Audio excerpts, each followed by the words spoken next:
সকাল সকাল চলে এসেছি আমরা।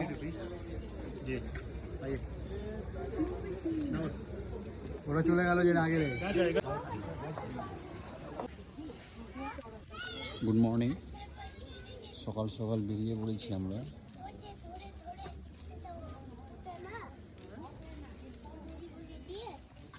চারিদিকে কুয়াশা একদম।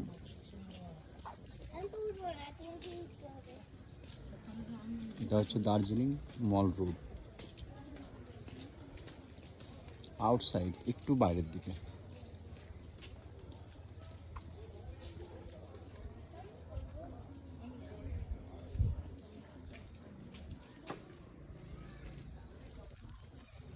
মনে হয় বৃষ্টি হবে, কিছু বোঝা যায় না, যখন তখন বৃষ্টি হয়ে যেতে পারে।